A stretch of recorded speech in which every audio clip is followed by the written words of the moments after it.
थे। सेना के कई बड़े पदों पर वो रहे। 31 दिसंबर 2016 को वो सेना के प्रमुख बने।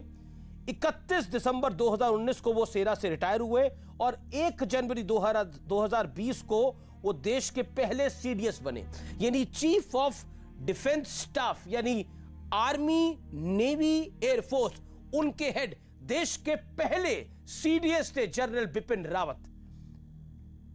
और अगर हम सीडीएस, अगर हम किन पुरस्कारों से नवाजा गया सीडीएस रावत को, उत्तम युद्ध सेवा मेडल, अति विशिष्ट सेवा मेडल, युद्ध सेवा मेडल, सेना मेडल, विदेश सेवा मेडल, तो ये बड़े मेडल उनको मिले।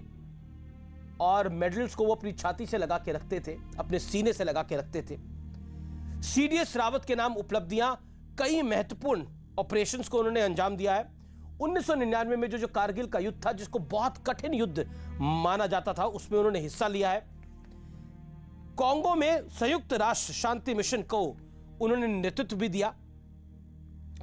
रावत की रणनीति पर म्यांमार में घुसकर कई आतंकियों को सफाया किया गया, यानी भारत की जो पहली सर्जिकल स्ट्राइक हुई वो म्यांमार में हुई और वहां पर घुस के आतंकियों को मार के आए थे। वो पूरा का पूरा प्लानिंग और एग्जीक्यूशन जनरल बिपिन रावत का था। और उसके बाद 29 सितंबर 2016, यह बड़ा महत्वपूर्ण दिन है जिसमें पीओके में सर्जिकल स्ट्राइक में बड़ी भूमिका हुई है। इस पर एक फिल्म भी बनी है, उरी, जिसमें विकी कौशल ने काम किया है और उसमें भी चीफ ऑफ आर्मी स्टाफ का जिक्र है। अगर आप नजर डालेंगे तो कई वेब सीरीज भी उसके बाद बनी है उस सर्जिकल स्ट्राइक के ऊपर। और बालाकोट की भी जब एयर स्ट्राइक हुई तो वो बिल्कुल लूप में थे। तो इसलिए जनरल बिपिन रावत सीडीएस के रूप में उनके नाम पर ये उपलब्धियां हैं। लेकिन आज दुख का दिन, दुख की खबर, हमारे बीच वो नहीं रहे हैं। Mi-17 Mi-17 जो हेलीकॉप्टर है, ये बड़ा मजबूत हेलीकॉप्टर माना जाता है। लेकिन ये कैसे क्रैश हो गया, क्यों क्रैश हो गया, इस पर इन्वेस्टिगेशन को ऑर्डर किया गया है। ब्लैक बॉक्स से और जानकारियां निकल के सामने आएगी। लेकिन ये मजबूत हेलीकॉप्टर्स में से एक है। ऐसा माना जा रहा है वहां ड्रिजलिंग हो रही थी और जिस स्थान पर बिपिन रावत को पहुंच रहा था वहां से 6-7 किलोमीटर पहले यह हेलीकॉप्टर जो था वो क्रैश हो गया। और इतना बुरी तरह से यह हेलीकॉप्टर क्रैश हुआ कि इसमें आग लग गई और जिस पेड़ पे यह हेलीकॉप्टर गिरा उस पेड़ पे भी आग लग गई। और कहते हैं कि जो 13 लोग थे, जो 14 लोग थे, वो झुलस गए। वाकई दुख का दिन, दुख की खबर। मेरे साथ चर्चा करने के लिए, इस पे बात करने के लिए कई एक्सपर्ट्स इस समय जुड़े हुए हैं। मेरे साथ RSN सिंह है, मेरे साथ इस चर्चा में शंकर प्रसाद हैं, मेरे साथ इस चर्चा में RC वाजपेयी हैं, मेरे साथ कर्नल अजय कोठियाल भी हैं जो कि उत्तराखंड से हैं। हालांकि वैसे तो वो नेता भी हैं, उत्तराखंड में आम आदमी पार्टी के CM फेस भी है, लेकिन बहुत करीबी दोस्त भी है वो बिपिन रावत साहब के। कोठियाल साहब, दुख का दिन।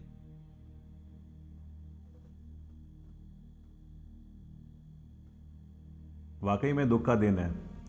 जब ये खबर पहले आई थी, जैसे आप अभी बता रहे थे कि हेलीकॉप्टर क्रैश हो गया है, तो हमें ना तब भी उम्मीद थी कि शायद ये बुरी खबर नहीं आएगी। तब मेरे को याद आ रहा था, ये बात है 2015 की, जब general Bipin Rawat core commander होते थे दीमापुर, नागालैंड में। और उस टाइम पे कहीं पे एक मिलिट्री ऑपरेशन चल रहा था और इनको हेलीकॉप्टर से जाना था उस इलाके में ताकि जाकर के लेटेस्ट इनपुट ले सकें। और उस टाइम पे जब ये हेलीकॉप्टर से उड़े तो हेलीकॉप्टर ना क्रैश हो गया।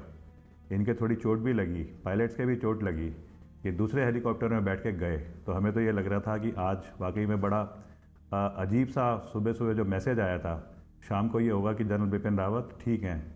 लेकिन ये अनफॉर्चुनेट इंसिडेंट है जो कि सारे देश में, उत्तराखंड में, फौज में एक अलग ही शोक वाला माहौल पैदा करता है।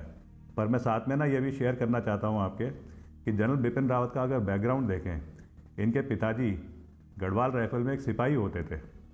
अपनी काबिलियत की वजह से फिर वो मेहनत करके ऑफिसर बने और 11 गोरखा रेजिमेंट में कमीशन हुए, और उसके बाद में deputy chief of army staff retire हुए। जनरल रावत अपने फादर के बैकग्राउंड से उत्साहित होकर के उन्होंने इंडियन आर्मी से जब कमीशन ली तो इंडियन मिलिट्री एकेडमी में उनको सोर्ड ऑफ ऑनर मिला। सोर्ड ऑफ ऑनर मतलब बेस्ट स्टूडेंट ऑफिसर। आप अभी थोड़ी देर पहले उड़ी की बात कर रहे थे, इन्होंने तो उड़ी में ब्रिगेड कमांड करी।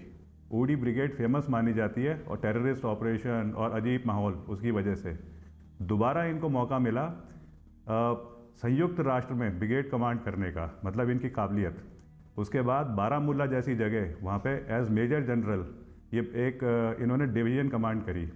फिर ये गए 3 core lieutenant general core commander बन के वहाँ पे, जहाँ पे कि जम्मू कश्मीर की जो नॉर्थ ईस्ट की अजीब सी सिचुएशंस होती हैं, चाइना का बॉर्डर है, उस जगह पे कोर कमांडर ये रहे, ईस्टर्न आर्मी कमांडर रहे। पता है इंडियन आर्मी में जो चीफ बनते हैं आपकी आखिरी 2 साल का टेन्योर होता है। आपकी आखिरी बारी कब मुलाकात हुई? क्योंकि मुझे तो ध्यान में आता है कि प्रेसिडेंट हाउस में मेरी उनसे आखिरी मुलाकात हुई थी। हमेशा हंसमुख रहते थे। मेरा जो उनसे संवाद होता था वो मुझे चैंप बोला करते थे और बोलते थे और चैंप कैसे हो, और मैं कहता था कि सर आप तो बॉर्डर पर हमेशा डटे रहते थे। मुझे बोलते थे कि हम बॉर्डर पर डटे रहते थे, आप स्टूडियो में डटे रहते हैं।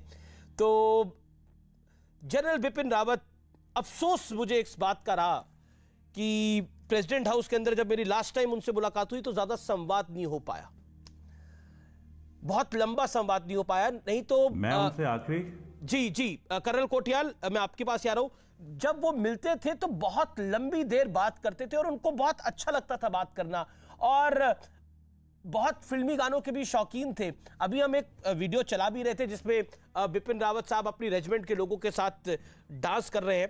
लेकिन मैं एक कर्नल कोटियाल साहब, आपकी आखिरी मुलाकात कब हुई, ये मैं जरूर जानना चाहूंगा आपसे। ये ना फरवरी मार्च की बात है। मैं रिटायरमेंट के बाद में एक इंटरनेशनल रोड कंस्ट्रक्शन प्रोजेक्ट के लिए बर्मा में गया था। मिनिस्ट्री ऑफ एक्सटर्नल अफेयर्स का प्रोजेक्ट था। तो अभी इस फरवरी मार्च में, क्योंकि जनरल बिपिन रावत पर्सनली उस प्रोजेक्ट को मॉनिटर कर रहे थे, तो उस टाइम पे मैं उनके घर पे उनसे मिला था, CDS वाले हाउस पे, जो पहले तो आर्मी चीफ का था। और बीच में कोई 5-6 दिन पहले मेरे को कॉल आई थी कि जनरल रावत देहरादून आ रहे हैं। अभी 2 दिन पहले वो आए थे यहाँ पे, जो पोस्ट रिटायरमेंट वो अपना घर को तैयार कर रहे हैं। तो उस टाइम पे भी हमारा था मिलने का, लेकिन जैसे आपने कहा कि आजकल हम काफ़ी मूवमेंट कर रहे हैं पहाड़ों में, तो उस टाइम पे मिल नहीं पाए। लेकिन मैं आपसे ना एक छोटी सी चीज़ शेयर करना चाहता हूँ। जी, जैसे आपने कहा कि वो जब मिलते थे तो लंबी बातें करते थे, हंस मिजाज, मोटिवेट करते थे, यही उनकी खासियत होती थी। जब वो एक बार यहाँ पे देहरादून में उत्तराखंड दिवस था, उसमें आए थे as chief of army staff, और उनके साथ में आई थी निर्मला सीतारमन जी, जो कि रक्षा मंत्री थी। तो पूरा फंक्शन था। हमने एक ऑर्गेनाइजेशन खोल रखी है, यूथ फाउंडेशन,